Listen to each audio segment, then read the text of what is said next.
భారతదేశానికి ప్రతిష్టాత్మకం ఇస్రో. శాటిలైట్ ప్రపంచంలో సరికొత్త విప్లవాలు సృష్టించింది. అతి తక్కువ ఖర్చుతో అతి ఎక్కువ శాటిలైట్లని లాంచ్ చేసి ప్రపంచమంతా మన వైపు చూస్తున్న వేళ మన దేశానికి సంబంధించిన రక్షణ వ్యవస్థకు అవసరమైనటువంటి అత్యంత ముఖ్యమైనటువంటి శాటిలైట్లు 2 సార్లు కూడా చివరి నిమిషంలో విఫలమైంది. అది కూడా సేమ్ ప్రాబ్లం, మొదటిసారి వచ్చి ఏ ప్రాబ్లం అయితే వచ్చిందో ఆ ప్రాబ్లం రెక్టిఫై చేసామని మళ్ళీ లాంచ్ చేయబోతుంటే మళ్ళీ సేమ్ ప్రాబ్లం వచ్చి ఆగిపోవడం. వాస్తవంగా ఆకాశంలో నుంచి భూమి మీద గుండు సూటిని కూడా ఐడెంటిఫై చేయగలిగినటువంటి ఇన్ఫ్రారెడ్ కెమెరాలు ఉన్నటువంటి సిస్టమ్ ని, శాటిలైట్స్ ని సైన్యం కోసం తయారు చేసినటువంటి, మన గూఢచర్య విభాగాల కోసం చేసినటువంటి శాటిలైట్స్ కాస్త అలాగే దెబ్బతిన్నాయి. దాంతో ఏదో కుట్ర జరిగింది అన్న అనుమానాలు వ్యక్తమైన. ఎందుకంటే సైంటిస్ట్ ని బ్లాక్ మెయిల్ చేసి బెదిరించి ఇట్లాంటి తప్పులు చేయించే పని యూరప్ దేశాలు చేస్తుంటాయి, అట్లాగే మన శత్రు దేశాలు చేస్తుంటాయి. కాబట్టి అట్లా ఏదైనా జరిగిందా అన్న అనుమానం. దాని మీద ఒక పక్కన విచారణకి ఆదేశించడం, ఒక 2-3 నెలల పాటు అన్ని ప్రయోగాలు ఆపేయటం, అదే సందర్భంలో అజిత్ దోవల్ వెళ్ళి ఇస్రోకి వెళ్ళి పరిశీలించడం, ఇవన్నీ చర్చ జరిగింది. ఏమీ లేకుండా అంత మంచి జరగాలని అందరూ కోరుకున్నారు.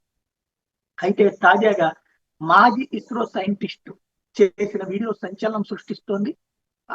ఒక స్పై నెట్వర్క్ గురించి తను చేసినటువంటి ఆరోపణ. విక్రమ్ సారాభాయ్ స్పేస్ సెంటర్ విఎస్ఎస్సి ఏదైతే ఉందో అక్కడ ఇంజనీర్ గా పనిచేసినటువంటి వ్యక్తి ఒక వీడియో ప్రొజెక్ట్ చేసుకొచ్చాడు. Sensitive missile related data leak అయినటువంటి అంశంలో తను టార్గెట్ అయ్యారని, తనని అరెస్ట్ చేసి జైల్లో ఉంచారని, అబ్డక్ట్ చేశారని, ఫాల్స్లీ జైల్లో పెట్టారన్నటువంటి ఆరోపణ చేసుకొచ్చాడు. డిఆర్డిఓకి సంబంధించిన AD-1 మిస్సైల్ టెస్ట్ డేటాకి సంబంధించినటువంటి జనరేట్ అయినటువంటి దాంట్లో ఏది విఎస్ఎస్సిలో విక్రమాబాయ్ సారాభాయ్ సంబంధించినటువంటి కేంద్రంలో ఒకటి లీక్ అయింది. అది foreign linked spy network Dubai ద్వారా, యుఏఈ దుబాయ్ ద్వారా ఇక్కడ లింక్ అయింది అన్నటువంటి విషయం ఐడెంటిఫై అయ్యింది.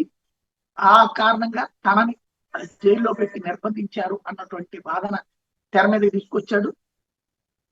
అతన్ని సస్పెండ్ చేయడం, తర్వాత అంతర్గత దర్యాప్తు, ఆ పైన అతన్ని అరెస్ట్ చేయడం అన్నటువంటి సంచలనం సృష్టించింది.